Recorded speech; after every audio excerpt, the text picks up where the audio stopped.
Әрекеттесуші заттардың массасының қатынасы тәжірибесіне бізге қажетті калий гидроксиді және мыс сульфатының ерітінділері. Құрал-жабдықтардан 8 сынауық қажет болады және де сызғыш қажет болады. Қазір сынауықтарға 5 мл калий гидроксиді ерітінділерінен құйып шығамыз. 5 мл-ді алдын ала өлшеуіш сынауық арқылы өлшеп алдық. Сонымен қатар мыс сульфатты ерітіндісінен 0,5 мл, 1 мл, 1,5 мл және сол сияқты 8 сынауыққа арнап дайындап қоямыз.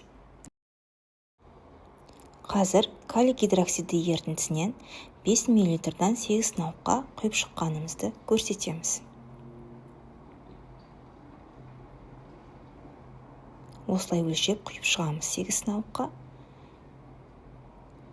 Енді мыс сульфатты ерітіндісінен 0,5 мл алып 5 мл-лік калий гидроксидінің үстінен құямыз. Тұнба түзілгенін бақылаймыз.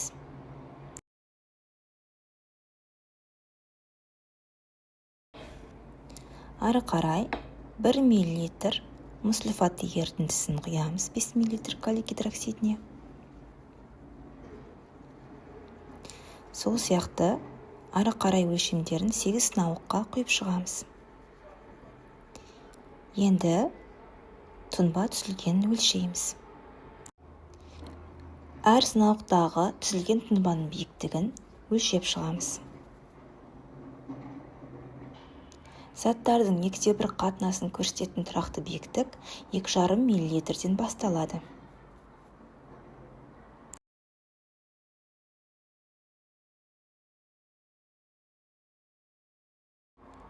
Көріп тұрғанымыздай әртүрлі биіктіктегі тұнбалар түзілді.